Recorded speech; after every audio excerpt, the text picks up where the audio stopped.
ಆದಿಗುರು ಶಂಕರಾಚಾರ್ಯರ ಭಜಗೋವಿಂದಂನ 9ನೇ ಚರಣಕ್ಕೆ ವಿಚಾರ ಮಾಡ್ಲಿಕ್ಕೆ ಹೊರಟಿದೀವಿ. ಮೊದಲನೇದಾಗಿ ಮೊದಲನೇ ಪಲ್ಲವಿಯ ನಾಡಿ ನಂತರ ಮುಂದೆ ಹೋಗ್ತೇನೆ. ಭಜ ಗೋವಿಂದಂ ಭಜ ಗೋವಿಂದಂ ಗೋವಿಂದಂ ಭಜ ಮೂಢಮತೆ ಸಂಪ್ರಾಪ್ತೆ ಸನ್ನಿಹಿತೆ ಕಾಲೇ ಸಂಪ್ರಾಪ್ತೆ ಸನ್ನಿಹಿತೆ ಕಾಲೇ ನಹಿ ನಹಿ ರಕ್ಷತಿ ಡುಕ್ರುಂ ಕರಣೆ ಭಜ ಗೋವಿಂದಂ ಭಜ ಗೋವಿಂದಂ ಸತ್ಸಂಗತ್ವೇ ನಿಸ್ಸಂಗತ್ವಂ ನಿಸ್ಸಂಗತ್ವೇ ನಿರ್ಮೋಹತ್ವಂ ಸತ್ಸಂಗತ್ವೇ ನಿಸ್ಸಂಗತ್ವಂ ನಿಸ್ಸಂಗತ್ವೇ ನಿರ್ಮೋಹತ್ವಂ ನಿರ್ಮೋಹತ್ವೇ ನಿಶ್ಚಲತತ್ವಂ ನಿರ್ಮೋಹತ್ವೇ ನಿಶ್ಚಲತತ್ವಂ ನಿಶ್ಚಲತತ್ವೇ ಜೀವನ್ಮುಕ್ತಿ ನಿಶ್ಚಲತತ್ವೇ ಜೀವನ್ಮುಕ್ತಿ ಭಜ ಗೋವಿಂದಂ ಭಜ ಗೋವಿಂದಂ ಗೋವಿಂದಂ ಭಜ ಮೂಢಮತೆ ಭಜ ಗೋವಿಂದಂ ಭಜ ಗೋವಿಂದಂ.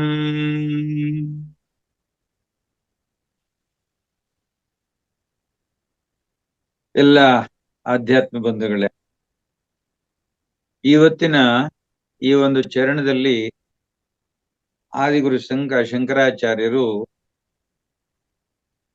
ಏನ್ ಹೇಳ್ತಾ ಇದ್ದಾರೆ ಅಂದ್ರೆ, ಸತ್ಸಂಗತ್ವದಿ ನಿಸ್ಸಂಗತ್ವವು, ನಿಸ್ಸಂಗತ್ವದಿ ನಿರ್ಮೋಹತ್ವವು, ನಿರ್ಮೋಹತ್ವದಿ ನಿಶ್ಚಲತತ್ವವು, ನಿಶ್ಚಲತತ್ವದಿ ಜೀವನ್ಮುಕ್ತಿಯು ಅಂತ ಹೇಳ್ತಾ ಇದ್ದಾರೆ. ನೋಡಿ, ಇದುವರೆಗಿನ 8 ಚರಣಗಳಲ್ಲಿ ನಾವು ಗೊತ್ತಾಗಿದ್ದ ವಿಷಯ ಸ್ಪಷ್ಟವಾಗಿದ್ದೇನಪ್ಪಾ ಅಂತ ಹೇಳಿದ್ರೆ, ಈ ಪ್ರಪಂಚದಲ್ಲಿ ನಾವು ಜೀವಿಸಿರೋದು ಅಥವಾ ಹುಟ್ಟಿರೋದು ಕೇವಲ ಗಳಿಸುವುದಕ್ಕೆ ಮತ್ತು ಉಳಿಸುವುದಕ್ಕೆ ಮಾತ್ರ ಅಲ್ಲ, ಅದೇ ನಿಜವಾದ ಲಾಭ ಅಲ್ಲ. ವ್ಯಾಮೋಹಕ್ಕೆ ಒಳಗಾಗಿ ಬಾಳುವುದು ನಿಜವಾಗಿಯೂ ಜೀವನದ ಅಶುಭದ ಸೂಚನೆ ಅಂತ ಹೇಳ್ತಾ ಇದ್ದಾರೆ. ಕೇವಲ ಗಳಿಸುವುದು ಮತ್ತು ಉಳಿಸುವುದು, ಮತ್ತೆ ಹೆಂಡತಿ, ಮಕ್ಕಳು, ಮನೆ, ಆಸ್ತಿ, ಹಣ, ಐಶ್ವರ್ಯ ಇದೇ ಶಾಶ್ವತ ಅಂತೇಳಿ ಅದರ ಮೇಲೆ ಅಪಾರವಾದಂತಹ ಮೋಹವನ್ನ ಇಟ್ಕೊಳ್ಳೋದಿದೆಯಲ್ಲ, ಇದು ಜೀವನದ ಅಶುಭದ ಸೂಚನೆ ಅಂತ ಹೇಳ್ತಾರೆ. ಯಾಕೆ ಈ ಮಾತನ್ನ ಹೇಳ್ತಾ ಇದ್ದಾರೆ? ಅಶುಭದ ಸೂಚನೆ ಅಂತ ಯಾಕೆ ಹೇಳ್ತಾ ಇದ್ದಾರೆ ಅಂತ ಅಂದ್ರೆ, ಇದು ನಮಗೆ ಬಂಧನವನ್ನ ಕೊಡುತ್ತೆ ಹೊರತು ಮುಕ್ತಿಯನ್ನ ಕೊಡೋದಿಲ್ಲ. ನಾವು ಗಳಿಸಿದ್ದನ್ನ ಗಳಿಸುವಾಗ ಬಹಳ ಖುಷಿ, ಗಳಿಸ್ಬಿಟ್ಟಿದೀವಿ. 5 kg ಚಿನ್ನ, 10 kg ಬೆಳ್ಳಿ, 50 ಲಕ್ಷ, 2 ಕೋಟಿ, 3 ಕೋಟಿ ಸಂಪಾದನೆ ಮಾಡ್ಬಿಟ್ಟಿದೀವಿ. ಆವಾಗ ಅದನ್ನ ರಕ್ಷಣೆ ಮಾಡ್ಕೋಬೇಕಲ್ಲ, ಅದ್ರ ಕಡೆ ಚಿಂತನೆ ಹೋಗುತ್ತೆ.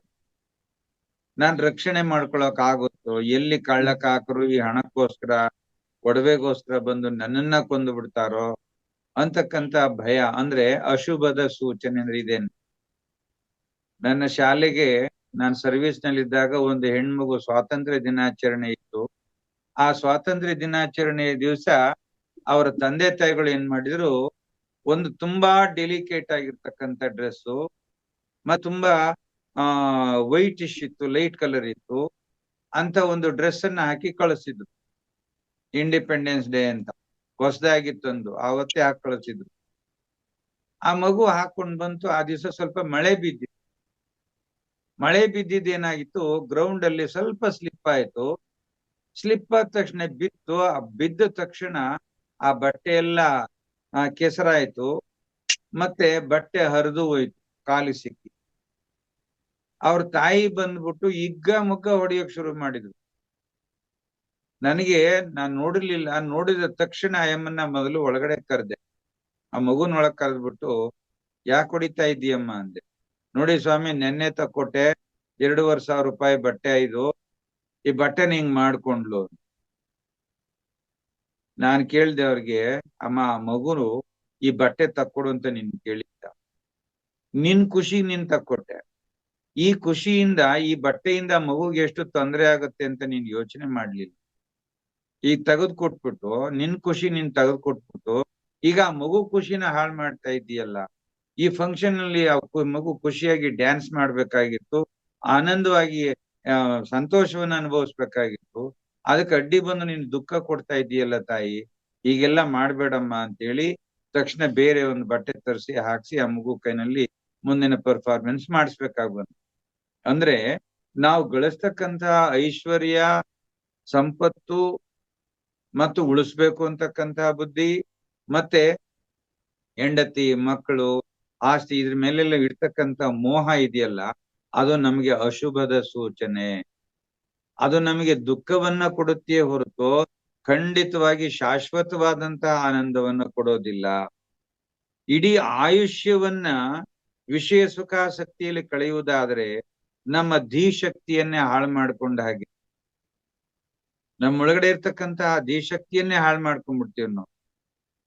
ಪ್ರತಿಪಕ್ಷ ಭಾವನೆಯ ಮೂಲಕ, ನಾವು ಕೇವಲ ಸಾಕ್ಷಿ ಭಾವದ ಮೂಲಕ ನಾವು ವಿಷಯ ಸುಖಗಳ ಕಡೆಯಿಂದ ಮನಸ್ಸನ್ನ ಗೋವಿಂದನ ಕಡೆಗೆ ತಿರುಗಿಸ್ಬೇಕು.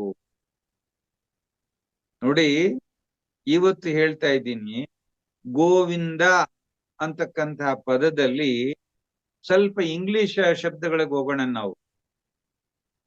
GO go, WIN win, THE the. ಗೋವಿಂದನನ್ನ ನಾವು ನೆನಪು ಮಾಡ್ಕೊಂಡ್ರೆ, ಗೋವಿಂದನ ನಾಮಸ್ಮರಣೆಯನ್ನ ಮಾಡಿದ್ದೆ ಆದ್ರೆ ನಾವು ನಮ್ಮ ಗುರಿಯನ್ನ ಗೆಲ್ತೀವಿ, ನಮ್ಮ ಗುರಿಯನ್ನ ಸಾಧಿಸ್ತೀವಿ.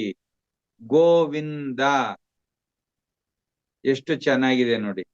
ಆದ್ರಿಂದ ಗೋವಿಂದನ ಕಡೆಗೆ ನಮ್ಮ ಗಮನವನ್ನ ತಿರುಗಿಸಿ ಧ್ಯಾನಕ್ಕಾಗಿ, ಅವನ ಸಂದರ್ಶನಕ್ಕಾಗಿ ನಮ್ಮ ಆಯುಷ್ಯವನ್ನ ವಿನಿಯೋಗಿಸ್ಬೇಕು. ಸಂಪಾದನೆ ಆಗತ್ತೆ, ಬಂದದೆಲ್ಲೂ ಹೋಗಲ್ಲ. ಆದ್ರೆ ನಮ್ಮ ಮನಸ್ಸನ್ನ ಆ ಪರಮಾತ್ಮನ ಕಡೆಗೆ ತಿರುಗಿಸಿ ಧ್ಯಾನವನ್ನ ಮಾಡ್ಬೇಕು.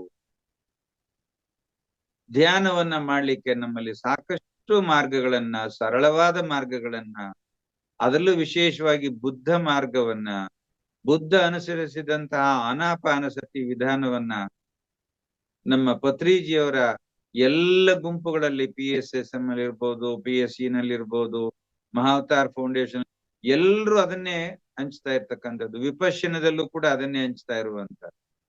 ಯಾವ ಮಂತ್ರ ತಂತ್ರವೂ ಬೇಡ, ಯಾವ ಇದು ಬೇಡ, ಪ್ರಾರ್ಥನೆ ಬೇಡ, ನಾಮಸ್ಮರಣೆ ಬೇಡ. ಶಾಂತವಾಗಿ, ಆನಂದವಾಗಿ ನೀವು ಕೇವಲ ಆನಾಪಾನಸತಿ ಧ್ಯಾನವನ್ನಷ್ಟೇ ಮಾಡಿ ಸಾಕು ಅಂತ ಹೇಳ್ತಾ ಇದ್ದಾರೆ. ಈ ತಾತ್ವಿಕ ಚರ್ಚೆಯನ್ನ ಮೆಚ್ಚಿಕೊಳ್ಳುವುದೇನೋ ತುಂಬಾ ಸುಲಭ, ಎಲ್ಲರೂ ಒಪ್ಕೊಂಡ್ಬಿಡ್ತೀವಿ. ಆದ್ರೆ ಅದನ್ನ ಅನುಶಾಸನ ಮಾಡ್ತಕ್ಕಂಥದ್ರಲ್ಲಿ ಎಲ್ರೂ ಎಡುತ್ತಾ ಇದ್ದೀವಿ. ಅದಷ್ಟು ಸುಲಭ ಅಲ್ಲ. ಇದ್ದಕ್ಕಿದ್ದಂತೆ ಜೀವನದಲ್ಲಿ ಆ ತತ್ವಗಳನ್ನ ಅನುಸರಣೆಗೆ ತರೋದು ಅಂತಂದ್ರೆ ಅದು ಅತಿ ಪ್ರಯಾಸವಾದಂತಹ ಸಂದರ್ಭ. ಈ ಬಗೆಯ ತೊಡಕನ್ನ ಎಲ್ಲ ಕಾಲದಿಂದಲೂ, ಎಲ್ಲ ಸ್ಥಳಗಳ, ಎಲ್ಲ ತತ್ವೋಪಾಸಕರು ಅನುಭವಿಸಿದ್ದಾರೆ. ಒಬ್ರಲ್ಲ, ಇಬ್ರಲ್ಲ, ನಾವೆಲ್ಲರೂ ಅನುಭವಿಸಿದ್ದೀವಿ. ಹಾಗೇನೆ ಈ ಅನುಶಾಸನಗಳನ್ನ ಆಚರಣೆಗೆ ತರುವಾಗ ಈ ತತ್ವಗಳನ್ನ ಉಪಾಸನೆ ಮಾಡ್ತಕ್ಕಂಥ ಉಪಾಸಕರಿಗೆ ಅನೇಕ ತೊಡಕುಗಳು ಬರ್ತವೆ.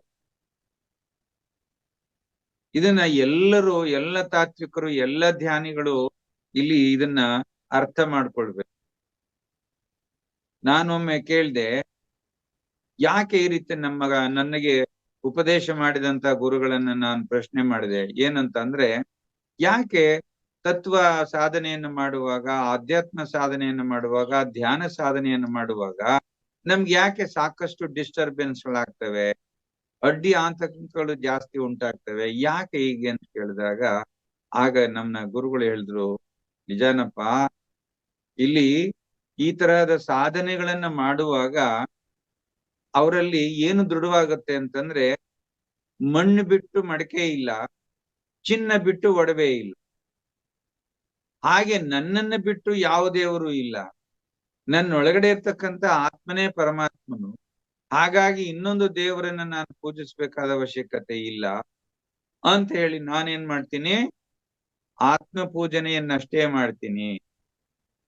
ಯಾವಾಗ ನಾವು ಆತ್ಮ ಪೂಜೆಯನ್ನಷ್ಟೇ ಮಾಡ್ಲಿಕ್ಕೆ ಪ್ರಯತ್ನ ಮಾಡ್ತಾ ಹೋಗ್ತೀವಿ, ಆಗ ಈ ಕ್ಷುದ್ರ ದೇವತೆಗಳು ನಮ್ಮ ಸುತ್ತಲೂ ಇದಾರಲ್ಲ, ಸ್ಥಳೀಯ ದೇವತೆಗಳು, ಇಷ್ಟ ದೇವತೆಗಳು, ಕುಲ ದೇವತೆಗಳು ಅಂತ ಏನ್ ಹೇಳ್ತೀವಿ, ಈ ದೇವತೆಗಳೆಲ್ಲರೂ ಕೂಡ ಏನ್ ಮಾಡ್ತಾರೆ, ಸಾಕಷ್ಟು ಅಡ್ಡಿಯನ್ನು ತರ್ತಾರೆ. ಯಾಕೆಂದ್ರೆ ಇವನು ಇದನ್ನೆಲ್ಲ ಸಾಧಿಸ್ಬಿಟ್ಟು ತಾನೇ ಬ್ರಹ್ಮವು ಅಂತಕ್ಕಂಥ ರೀತಿಯಲ್ಲಿ ಕೂತ್ಕೊಂಡ್ಬಿಟ್ರೆ ನನಗೆ ಪೂಜೆ ಇಲ್ವಲ್ಲ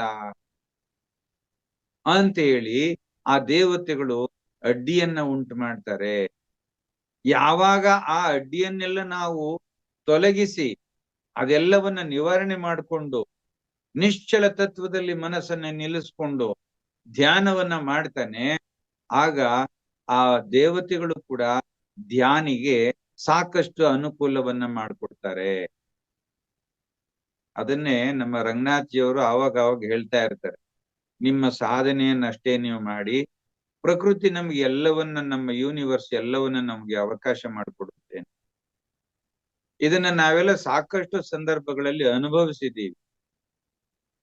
ಇಲ್ಲಿ ನಾವು ಯಾವುದಕ್ಕೂ ನಿಶ್ಚಲ ತತ್ವ ಅಂತೇನು, ಯಾವುದಕ್ಕೂ ಅವಕಾಶವನ್ನ ಮಾಡಿಕೊಡದಂತೆ, ಅಲುಗಾಡದಂತೆ, ಎಂತ ಸಂದರ್ಭ ಬರ್ಲಿ ಅದನ್ನೆಲ್ಲವನ್ನು ನಾನು ಎದುರಿಸ್ತೀನಿ ಅಂತೇಳಿ ಆ ಒಂದು ದೃಢ ಸಂಕಲ್ಪದಿಂದ ನಿಂತ್ಕೊಂಡು ನಾವು ಯಾವಾಗ ನಮ್ಮ ಸಾಧನೆಯಲ್ಲಿ ತೊಡಗ್ತೀವಿ, ಆಗ ದೇವತೆಗಳಾಗಿರ್ಬೋದು, ಪ್ರಕೃತಿ ಆಗಿರ್ಬೋದು, ಎಲ್ಲವೂ ಕೂಡ ನಮ್ಗೆ ಸಪೋರ್ಟ್ ಮಾಡುತ್ತೆ. ನಮ್ಗೆ ಯಾವುದರ ಕೊರತೆಯೂ ಆಗೋದಿಲ್ಲ. ಆದ್ರಿಂದ ಯಾರು ಈ ಹಾದಿಯಲ್ಲಿ ಸಾಗ್ತಾ ಇದ್ದಾರೆ ಅವ್ರಿಗೆ ಸರಿಯಾದ ಕ್ರಮಗಳನ್ನ ನಾವು ಕಲಿಸ್ಕೊಡ್ಬೇಕಾಗ್ತದೆ. ಇಲ್ದೆ ಹೋದ್ರೆ ತತ್ವಶಾಸ್ತ್ರ ಯಾವ ಉಪಯೋಗಕ್ಕೂ ಬರೋದಿಲ್ಲ. ಆಚಾರ್ಯರು ಅದಕ್ಕೆ ತಮ್ಮ ಎಲ್ಲ ಶಿಷ್ಯರಿಗೆ ನೇರವಾಗಿ ಹೇಳಿದ್ದಾರೆ. ಧ್ಯಾನ ಮಾಡುತ್ತಾ ಕುಳಿತ ಈ ಋಷಿಯೋರ್ವನಿಗೆ ತಾನು ಪಡೆಯಲು ಅಸಾಧ್ಯವಾದ ದಿವ್ಯ ದರ್ಶನವಾದಾಗ ಉಂಟಾದ ಸಂತೋಷಾತಿರೇಕದಲ್ಲಿ ಮೈ ರೋಮಾಂಚನ ಉಂಟಾಗಿ ಹೃದಯ ತುಂಬಿ ಮಾತಿನ ರೂಪದಲ್ಲಿ ರಭಸದಲ್ಲಿ ಹೊರಬರುವ ವಾಕ್ಯಗಳ ಧಾಟಿ ಅಲ್ಲ ಶಂಕರರು. ಅವ್ರದ್ದು ಸಂಪೂರ್ಣವಾಗಿ ಅವರೊಬ್ಬ ಭಾಷ್ಯಕಾರರು, ದೇಶದ ಒಬ್ಬ ಮತಾಚಾರ್ಯರು ಮತ್ತು ಸಂಸ್ಕೃತಿಯ ಪುನರುದ್ಧಾರಕರು ಆದದ್ದಾದ್ರಿಂದ ಅವರು ಆ ತಮ್ಮ ಶ್ಲೋಕಗಳಲ್ಲಿ ಬುದ್ಧಿಗ್ರಾಹಕ ಶಕ್ತಿಯನ್ನ ಅಲಕ್ಷಿಸಿರ್ಲಿಲ್ಲ. ಅವರು ಕಡ್ಡಾಯವಾಗಿ ಅದನ್ನೆಲ್ಲವನ್ನ ಸಂಪೂರ್ಣವಾಗಿ ಗಮನಿಸ್ಕೊಳ್ತಾ ಇದ್ರು. ಅದಕ್ಕೆ ಸಾಕಷ್ಟು ಪುಷ್ಟಿಯನ್ನ ಕೊಟ್ಟು ಆಚಾರ್ಯರು ಈ ಶ್ಲೋಕದಲ್ಲಿ ಸುಲಭವಾಗಿ ಏರಬಹುದಾದ ಪ್ರಗತಿಯ ಮೆಟ್ಟಿಲನ್ನು ಸಾಧಕನಿಗೆ ತೋರಿಸಿದ್ದಾರೆ.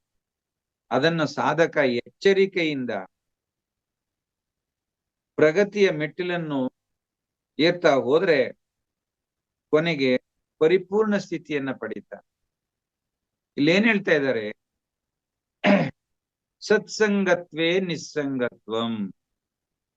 ಏನು ಸತ್ಸಂಗತ್ವೇ ಅಂತಂದ್ರೆ, ಯಾರು ಸತ್ಯವನ್ನ ಅರಿತಿದ್ದಾರೋ, ಸತ್ಯ ಮಾರ್ಗದಲ್ಲಿ ನಡೀತಾ ಇದ್ದಾರೋ ಅಂಥವರನ್ನ ನಾವು ಸತ್ಸಂಗದಲ್ಲಿ ಇರತಕ್ಕಂಥವ್ರು ಅಂತ ಹೇಳ್ತೀವಿ.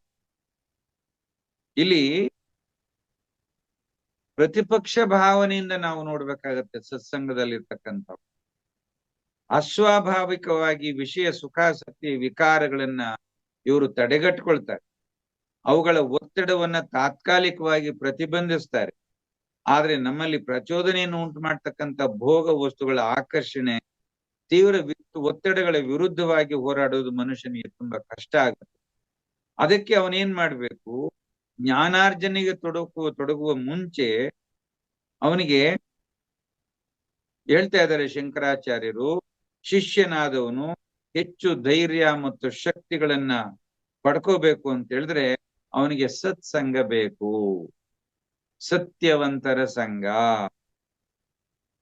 ಅಂದ್ರೆ ಯಾರು ಸತ್ಯವನ್ನ ಅರಿತಿದ್ದಾನೆ, ಏನು ಸತ್ಯವನ್ನ ಅರಿತಿದ್ದಾನೆ ಅಂತಂದ್ರೆ, ನಾನು ಈ ದೇಹವಲ್ಲ, ಇಲ್ಲಿಗೆ ಕಾಣಿಸ್ತಾ ಇರ್ತಕ್ಕಂತಹ ಯಾವುದು ಶಾಶ್ವತವಲ್ಲ ಎನ್ನುವ ಸತ್ಯದಲ್ಲಿ ಯಾರು ನಿಂತಿರ್ತಾನೆ ಅವನ ಸಂಘವನ್ನ ಮಾಡಬೇಕು.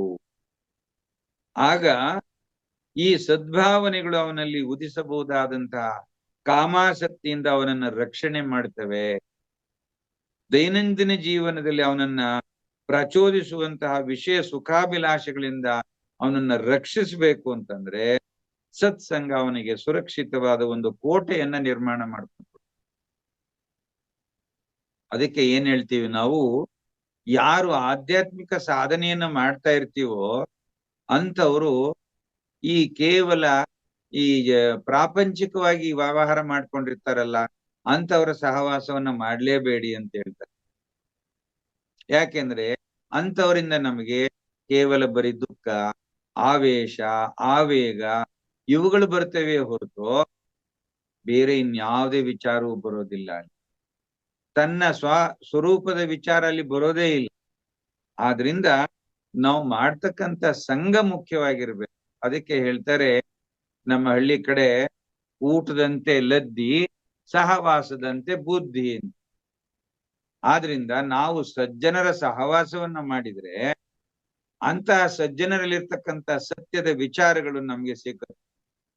ಅದು ಬಿಟ್ಟು ನಾವೇನಾದ್ರೂ ಪ್ರಾಪಂಚಿಕರ ಜೊತೆನಲ್ಲಿ, ವ್ಯಾವಹಾರಿಕ ಕೆಲಸವನ್ನ ಮಾಡ್ತಾ ಇರ್ತಕ್ಕಂಥವ್ರ ಜೊತೆನಲ್ಲಿ, ಬಡ್ಡಿ ವ್ಯವಹಾರ ಮಾಡುವವರು, ವ್ಯಾಪಾರದವರ ಜೊತೆನಲ್ಲಿ ನಾವು ಸೇರಿದ್ರೆ ಇದನ್ನ ಮಾಡೋದ್ರಿಂದ ನನಗೇನ್ ಲಾಭ ಸಿಕ್ಕತ್ತೆ, ಇದರಿಂದ ನನಗೆಷ್ಟು ಉಪಯೋಗ, ಈ ರೀತಿ ಕೇವಲ ಪ್ರಾಪಂಚಿಕವಾದ ವಿಷಯ ಸುಖಗಳಿಗೆ ನಮ್ಮ ಮನಸ್ಸು ಹೋಗುತ್ತೆ ಹೊರತು ಆಧ್ಯಾತ್ಮಿಕದ ಕಡೆ ಖಂಡಿತ ಹೋಗೋದಿಲ್ಲ.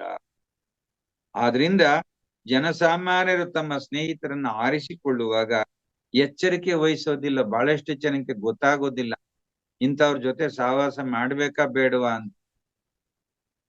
ಅದಕ್ಕೆ ವೇದಾಂತದಲ್ಲಿ ಒಂದು ಮಾತು ಹೇಳ್ತಾರೆ, ಮಣ್ಣಿನಲ್ಲಿ ಆಟ ಆಡ್ತಾ ಇರ್ತಕ್ಕಂಥ ಮಗುವಿನ ಕೈಗೆ ಒಂದು ಹಣ್ಣನ್ನ ಕೊಟ್ಬಿಡಿ, ಆಗ ಮಣ್ಣಿನ ಸಹವಾಸವನ್ನು ಬಿಟ್ಟು ಆ ಮಗು ಹಣ್ಣನ್ನ ತಿನ್ನೋದಕ್ಕೆ ಪ್ರಯತ್ನ ಮಾಡುತ್ತೆ. ಅಥವಾ ಬಣ್ಣ ಬಣ್ಣದ ಆಟಿಕೆಯನ್ನ ಕೊಟ್ಬಿಡಿ, ಆಗ ಮಣ್ಣಿನ ಸಹವಾಸವನ್ನು ಬಿಟ್ಟು ಅದು ಆ ಆಟಿಕೆಯನ್ನು ಹಿಡ್ಕೊಳ್ತದೆ. ಆದ್ರಿಂದ ಇಲ್ಲಿ ನಾವು ಪ್ರಾಪಂಚಿಕ ವ್ಯವಹಾರಕ್ಕೆ ತೊಡಕೊಂಡಿರ್ತಕ್ಕಂಥ ಈ ಮನಸ್ಸನ್ನ ನಾವು ಅಂತರಂಗದ ಆಧ್ಯಾತ್ಮದ ಆ ಕಡೆ ಚಿಂತನೆಗೆ ಒಳಪಡಿಸ್ಬೇಕಾದಾಗ ಉತ್ತಮರ ಸಂಘವನ್ನ ಮಾಡು. ಅದಕ್ಕೆ ನೋಡಿ ಎಷ್ಟು ಚೆನ್ನಾಗಿ ಹೇಳ್ತಾನೆ ಸರ್ವಜ್ಞ ಕವಿ, ಸಜ್ಜನರ ಸಂಘವದು ಹೆಜ್ಜೇನು ಸವಿದಂತೆ, ದುರ್ಜನರ ಸಹವಾಸ ಕಲ್ಲು ಹಾದಂತೆ, ಅಥವಾ ಹೆಜ್ಜೆಯನ್ನು ಕಡಿದಂತೆ ಸರ್ವಜ್ಞ. ಹೆಜ್ಜೆಯನ್ನು ಕಡಿದ್ಬಿಟ್ರೆ ಸಾಧ್ಯನೇ, ಎಂತ ನೋವು ಉಂಟಾಗತ್ತೆ. ಆದ್ರಿಂದ ಇಲ್ಲಿ ಸಾಧ್ಯವಾದಷ್ಟು ನಾವು ಸಹವಾಸವನ್ನ ಮಾಡ್ಬೇಕಾರೆ ಸಜ್ಜನರ ಸಹವಾಸವನ್ನೇ ಮಾಡ್ಬೇಕು. ಎಷ್ಟು ಸಾಧ್ಯವೋ ದುಸ್ಸಂಗವನ್ನ ಮಾಡೋದನ್ನ ಬಿಡ್ಬೇಕು. ದುಸ್ಸಂಗವನ್ನ, ದುರ್ಜನರ ಸಹವಾಸವನ್ನ ಮಾಡಿದ್ದೇ ಆದ್ರೆ ಜ್ಞಾನಾರ್ಜನೆಗೆ ಬದಲು ಅಂಧಕಾರದ ಮಧ್ಯೆ ಸಿಕ್ಕಿ ನಾವು ಬೀಳ್ತೀವಿ. ಅದಕ್ಕೆ ಸತ್ಸಂಗತ್ವೇ ಅಂದ್ರೆ ಯಾರು ಭಗವಂತನ ಭಕ್ತರೋ, ಭಗವಂತ ಅಂದ್ರೆ ಯಾವ್ದೋ ದೇವಸ್ಥಾನದಲ್ಲಿರುವ ಭಗವಂತ ಅಲ್ಲ, ತಿರುಪತಿಯ ಭಕ್ತರಲ್ಲ, ಶ್ರೀಶೈಲದ ಭಕ್ತರಲ್ಲ, ಧರ್ಮಸ್ಥಳದ ಭಕ್ತರಲ್ಲ, ಆತ್ಮಭಕ್ತಿಯಲ್ಲಿ ಆತ್ಮಜ್ಞಾನದಲ್ಲಿ ಯಾವನು ನಿರತನಾಗಿದ್ದಾನೋ ಅಂತವನ ಸಹವಾಸವನ್ನ ಮಾಡಿ. ಯಾರು ಪರಬ್ರಹ್ಮ ಸಾಧಕರೋ, ಆ ಪರಬ್ರಹ್ಮವೇ ತಾನು ಅಂತಕ್ಕಂತಹ ದೃಢ ನಿಶ್ಚಲದಿಂದ ಯಾರಿರ್ತಾನೋ ಅಂತವನ ಸಹವಾಸವನ್ನ ಮಾಡಿದ್ರೆ ಅವರಿಗೆ ಜೀವನ್ ಮುಕ್ತಿಯ ಕಡೆಗೆ ಸಾಗೋದಕ್ಕೆ ಸಾಧ್ಯವಾಗುತ್ತೆ. ಆದ್ರಿಂದ ಅಂತಹ ಗೋಷ್ಠಿಯಲ್ಲಿ ಬೆರೆಯುವುದು, ಪ್ರಪಂಚದ ಐಂದ್ರಜಾಲಿಕ ವ್ಯಾಮೋಹ ಉಂಟಾಗದಂತೆ ಆ ಸಂಘ ಬಲವಾದ ಕೋಟೆಯನ್ನು ನಿರ್ಮಾಣ ಮಾಡುತ್ತೆ. ಸತ್ಸಂಗದ ಪ್ರಭಾವ ಮನುಷ್ಯನ ಮನಸ್ಸನ್ನು ಕ್ರಮವಾಗಿ ಲೌಕಿಕ ವ್ಯಾಮೋಹಗಳಿಂದ ಮುಕ್ತಿಗೊಳಿಸಿ ನಿಸ್ಸಂಗತ್ವದ ಕಡೆಗೆ ತಿರುಗಿಸುತ್ತದೆ. ಹೀಗೆ ಮನೋಭೂಮಿಕೆಯಲ್ಲಿ ಲೌಕಿಕ ವ್ಯಾಮೋಹಗಳ ಬಗ್ಗೆ ಶೋಷಣೆ ನಡೆದ ಬಳಿಕ ವ್ಯಾಮೋಹಾದಿಗಳಿಗೆ ನಾವು ಹೆಚ್ಚು ಬೆಲೆಯನ್ನು ಕೊಡೋದಿಲ್ಲ. ಯಾವಾಗ ಲೌಕಿಕ ವ್ಯಾಮೋಹಗಳನ್ನು ನಾವು ಸಂಪೂರ್ಣವಾಗಿ ತ್ಯಜಿಸ್ತೀವೋ ಆಗ ನಮ್ಮ ಮನಸ್ಸು ಅಲೌಕಿಕದ ಕಡೆಗೆ ಚಲಿಸುತ್ತೆ ಹೊರತು ಲೌಕಿಕದ ಕಡೆಗೆ ಬರೋದಿಲ್ಲ. ಮತ್ತೆ ಲೌಕಿಕವಾಗಿ ಸಿಗ್ತಕ್ಕಂತ ವ್ಯಾಮೋಹಗಳಿಗೆ ನಾವು ಮನಸ್ಸನ್ನ ಕೊಡೋದಿಲ್ಲ. ಪ್ರಪಂಚದ ಯಾವ ವಸ್ತುವಿಗೆ ಆಗಲಿ ಮೊದಲು ಮಾರು ಹೋಗುವುದು ಮನಸ್ಸು. ದಾರಿನಲ್ಲಿ ಹೋಗ್ತಾ ಇರ್ತೀವಿ, ಪಕ್ಕದಲ್ಲಿ ಆ ಆರ್ಯ ಬೇಕರಿ ಇದೆ, ಲಕ್ಷ್ಮೀ ಬೇಕರಿ ಇದೆ ನೋಡಿ, ಅಲ್ಲಿ ಬೋರ್ಡ್ ಅಲ್ಲೇ ಹಾಕಿದ್ದಾನೆ ಬೇಕರಿ ಅಂತ. ಬೇಕಿಂಗ್ ಪೌಡರ್ಗಳನ್ನ ಬಳಸಿ ಮಾಡ್ತಕ್ಕಂಥ ವಸ್ತುಗಳಲ್ಲಿರೋದು. ಅದನ್ನ ನಾವೇನ್ ಅನ್ಬೇಕು, ಅವರು ಬೇಕರಿ ಅಂತ ಇಟ್ಕೊಂಡಿದ್ದಾರೆ, ನಾವು ಇದು ನಮಗ್ ಬ್ಯಾಡ್ರಿ ಅಂತೇಳಿ ಕಣ್ಣನ್ನ ರಸ್ತೆ ಕಡೆ ತಿರುಗಿಸ್ಕೊಂಡು ಹೋಗ್ಬೇಕು. ಇಲ್ಲ ಅಂತ ಹೇಳಿದ್ರೆ ಅಲ್ಲಿ ಮಾರಾಟ ಮಾಡ್ತಕ್ಕಂಥ ತಿಂಡಿಗಳಿಗೆ ಆ ವಾಸನೆ, ಆ ಬಣ್ಣಕ್ಕೆ ನಾವು ಮೋಹಕ್ಕೆ ಒಳಗಾದ್ರೆ ಅವುಗಳನ್ನ ತಿಂದ ನಂತರ ನಮಗೆ ಖಂಡಿತ ರೋಗ ಬರ್ತಕ್ಕಂಥದ್ದು ಬಹಳ ಬೇಗ ಬರುತ್ತೆ.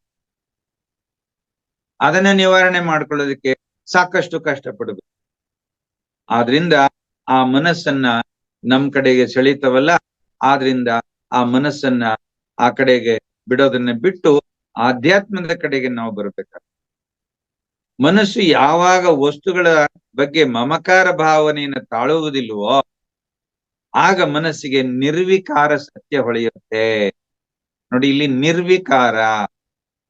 ಏನು ನಿರ್ವಿಕಾರ ಅಂದ್ರೆ, ಈ ದೇಹ ಮತ್ತು ಈ ವಸ್ತುಗಳೆಲ್ಲವೂ ಕೂಡ ಷಡ್ವಿಕಾರಗಳಿಗೆ ಒಳಗಾಗ್ತವೆ. ಅಂದ್ರೆ ಇವತ್ತಿದ್ದು ನಾಳೆ ನಾಶವಾಗುತ್ತೆ, ಇವತ್ತಿರಿಸ್ತಕ್ಕಂತಹ ಸ್ಥಿತಿ ನಾಳೆ ಇರೋದಿಲ್ಲ. ಆದ್ರೆ ಬ್ರಹ್ಮ ವಸ್ತು ವಿಕಾರವಾಗುವುದಿಲ್ಲ, ಅವನು ನಿರ್ವಿಕಾರಿ. ಆದ್ರಿಂದ ಆ ನಿರ್ವಿಕಾರಿಯಾಗಿರ್ತಕ್ಕಂತಹ ಶಾಶ್ವತಿಯಾಗಿರ್ತಕ್ಕಂತಹ ಪರಮಾತ್ಮನಲ್ಲಿ ನಮ್ಮ ಮನಸ್ಸನ್ನ ನಿಲುಗಡೆ ಮಾಡಬೇಕು. ಈ ಬಗೆಯ ಅನುಭವ ಯಾವಾಗ ನಮ್ಗೆ ಬರುತ್ತೋ ಆಗ ನಮ್ಗೆ ಸತ್ಯ ತನ್ನಷ್ಟು ತಾನೇ ಹೊಳೆಯುತ್ತೆ. ಯಾರಲ್ಲಿ ಈ ಸತ್ಯ ಹೆಚ್ಚು ಉಂಟಾಗುತ್ತೋ ಆತ ದಿವ್ಯ ಜ್ಞಾನಿ ಅಂತ. ಸುಭಾಷ್ ಪತ್ರಿಜಿ ಅಂತವರು, ಮಹಾವತಾರ್ ಬಾಬಾಜಿ ಅಂತವರು, ರಮಣ ಮಹರ್ಷಿಗಳಂತವರು, ಸ್ವಾಮಿ ವಿವೇಕಾನಂದರಂತವರು, ರಾಮಕೃಷ್ಣ ಪರಮಹಂಸರಂತವರು, ಇವರೆಲ್ಲರೂ ಕೂಡ ದಿವ್ಯ ಜ್ಞಾನವನ್ನು ಪಡೆದಂತವ್ರು. ಆ ದಿವ್ಯ ಜ್ಞಾನಿಗಳು ಜೀವನ್ಮುಕ್ತರಾಗ್ತಾರೆ. ಈ ಶ್ಲೋಕ ನಮಗೆ ಭಗವದ್ಗೀತೆಯಲ್ಲಿ ಬರ್ತಕ್ಕಂತಹ ಅವನತಿಯ ನಿಚ್ಚಣಿಗೆಯನ್ನ ಅಂದ್ರೆ ಅಧೋಮುಖ ತತ್ವವನ್ನು ವಿವರಿಸ್ತಕ್ಕಂಥ 2 ಶ್ಲೋಕಗಳಲ್ಲಿ ಬರುತ್ತೆ. ಭಗವದ್ಗೀತೆಯ ಈ 2 ಶ್ಲೋಕಗಳನ್ನ ನಾವು ಕ್ರಮವಾಗಿ ಉನ್ನತಿಯ ಕಡೆಯಿಂದ ಅವನತೆಯ ಕಡೆಗೆ ಇಳಿಯೋದನ್ನ ಅವರು ವಿವರಿಸಿದ್ದಾರೆ. ಆದ್ರೆ ಶಂಕರಾಚಾರ್ಯರು ವಿವರಿಸೋದು ಮನುಷ್ಯ ಹೇಗೆ ಪ್ರಪಾತದಿಂದ ಕ್ರಮವಾಗಿ ಮೇಲೆ ಏರ್ಬೇಕು ಅಂತಕ್ಕಂಥದ್ದನ್ನ ಈ ಶ್ಲೋಕದಲ್ಲಿ ಬರ್ತಕ್ಕಂಥ ನಿಶ್ಚಲ ತತ್ವಂ ಎನ್ನುವಲ್ಲಿ ತಂದಿಟ್ಟಿದ್ದಾರೆ. ಮನಸ್ಸಿನಲ್ಲಿ ಪ್ರಾಪಂಚಿಕ ವ್ಯಾಮೋಹಗಳೆಲ್ಲ ಅಳಿಸಿ ಹೋದ ಮೇಲೆ ಮನಸ್ಸು ಧ್ಯಾನದಿಂದ ನಿಶ್ಚಲಿತತ್ವವನ್ನು ಹೊಂದಿದೆ. ಈ ನಿಶ್ಚಲಿತತ್ವದಿಂದ ಬ್ರಹ್ಮಾನುಭವ ಉಂಟಾಗಿ ಆ ವ್ಯಕ್ತಿ ಜೀವನ್ಮುಕ್ತಿಯನಾಗ್ತಾನೆ. ನೋಡಿ, ಇಲ್ಲಿ ಮುಕ್ತಿಯಲ್ಲಿ 2 ವಿಧದ ಮುಕ್ತಿ ಇದೆ, ಜೀವನ್ಮುಕ್ತಿ ಮತ್ತು ವಿದೇಹ ಮುಕ್ತಿ ಅಂತೇಳಿ. ವಿದೇಹ ಮುಕ್ತಿಯನ್ನು ಎಲ್ಲರೂ ಹೊಂದುತ್ತಾರೆ, ಒಂದಲ್ಲ ಒಂದು ದಿವಸ ಈ ದೇಹವನ್ನ ಬಿಟ್ಟು ಹೋಗ್ತಾರೆ, ಅದು ವಿದೇಹ ಮುಕ್ತಿ. ಆದ್ರೆ ಈ ದೇಹದ ಜೊತೆಯಲ್ಲೇ ಇದ್ದುಕೊಂಡು ಈ ದೇಹದಲ್ಲಿ ನಡೀತಕ್ಕಂಥ ಎಲ್ಲ ವ್ಯವಹಾರಗಳಿಗೆ ಸಾಕ್ಷೀಭೂತವಾಗಿದ್ದುಕೊಂಡು ಯಾರು ಮುಕ್ತ ಜೀವನವನ್ನ ಮಾಡ್ತಾನೋ ಅವನನ್ನ ನಾವು ಜೀವನ್ಮುಕ್ತ ಅಂತೀವಿ. ಅಂದ್ರೆ ಅವನಲ್ಲಿ ರಾಗ ದ್ವೇಷಗಳಿಲ್ಲ, ಯಾವುದೇ ವಸ್ತುವಿನ ಮೇಲೆ ಮೋಹ ಇಲ್ಲ, ಬಂತು ಹೋಯ್ತು, ರೋಗ ರುಜಿನಾದಿಗಳಿಗೆ ನರಳುವಂತಹ ಸ್ವಭಾವ ಇಲ್ಲ.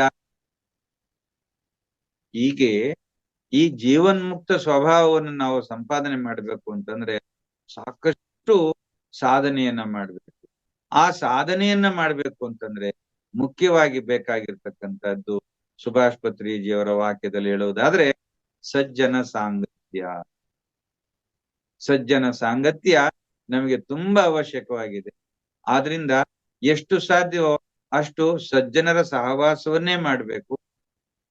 ಸಜ್ಜನರ ಸಹವಾಸವನ್ನ ಮಾಡಿದ್ರೆ ಖಂಡಿತ ನಮಗೂ ಕೂಡ ಆ ಒಂದು ಅವರಲ್ಲಿರ್ತಕ್ಕಂಥ ಜೀವನ್ಮುಕ್ತಿಯ ಒಂದು ವಿಷಯಗಳು, ವಿಚಾರಗಳು ನಮಗೂ ಕೂಡ ದೃಢವಾಗ್ತವೆ. ನಾವು ಖಂಡಿತವಾಗಿ ಜೀವನ್ಮುಕ್ತರಾಗಿ ಈ ಜನ್ಮದಲ್ಲೇ ಮುಕ್ತಿಯನ್ನ ಸಾಧಿಸ್ಲಿಕ್ಕೆ ಸಾಧ್ಯ ಇದೆ. ಆದ್ರಿಂದ ಶಂಕರಾಚಾರ್ಯರು ಕೊಟ್ಟಿರ್ತಕ್ಕಂತಹ ಈ 9ನೇ ಸತ್ಸಂಗತ್ವೇ ನಿಸ್ಸಂಗತ್ವಂ, ನಿಸ್ಸಂಗತ್ವೇ ನಿರ್ಮೋಹತ್ವ, ನಿರ್ಮೋಹತ್ವೇ ನಿಶ್ಚಲ ತತ್ವಂ, ನಿಶ್ಚಲ ತತ್ವೇ ಜೀವನ್ಮುಕ್ತಿ ಎನ್ನುವಂತಹ ಈ ಒಂದು ಚರಣಕ್ಕೆ ಮಂಗಳವನ್ನ ಹಾಡ್ತಾ ಇದ್ದೇನೆ. ಎಲ್ಲರಿಗೂ ಶುಭವಾಗಿ. ಧನ್ಯವಾದ.